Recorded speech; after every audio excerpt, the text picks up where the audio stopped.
So let's go back to Joe Scarborough and the panel for more discussions of the sociometric overlay and everything else we might see here tonight. I don't think everybody's voting their gender, their ethnic group, or whatever, not even always their age. Joe. No, but they do appear, as David Gregory said, on the Republican side at least, to be voting their ideology. Pat, what are we going to be surprised by tonight?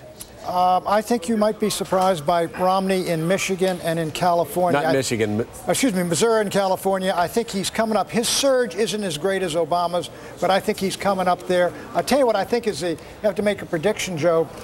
Bill Clinton is going to be blamed for the fact that Barack Obama won Georgia by a much larger landslide than he won South Carolina. He won a far higher percentage of black vote in Georgia and a far higher percent of the white vote in Georgia. I think it'll be attributed to a backlash to the statements that Bill Clinton was making before the South Carolina primary. Yeah, it looks that way. Rachel, what's your big prediction tonight? Huckabee lives. Huckabee lives. I think Huckabee lives. I think Alabama and Tennessee are real possibilities for Huckabee, not just in terms of hurting Mitt Romney's chances or how he's going to affect either of the candidates. I think that he's got a real chance on his own in those states. What about you, Gene? Hillary Clinton emerges from this evening on her own, basically, because having Bill Clinton at her side is not working. It's really hurting her. It is hurting her. I think this evening will end up being a repudiation of Bill Clinton.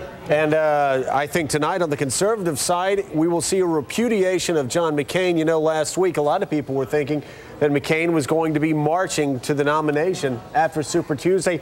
I'm predicting almost a three-way tie. Huckabee is going to race through the South in Georgia, Alabama, Tennessee, Arkansas, West Virginia, possibly Oklahoma.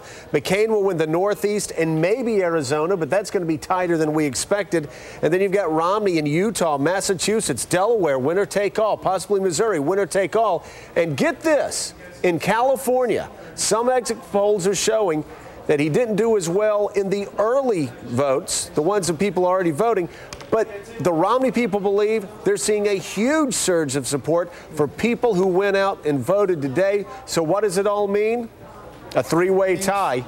It means the conservatives are belatedly moving toward Romney. I think you're right. In the South, Huckabee's holding this huge base of delegates. Conservatives are going to Huckabee in the South and Romney in the South, and they're going to Romney elsewhere. That means John McCain is going to have to scratch and claw all the way to St. Paul. Back to you, Keith.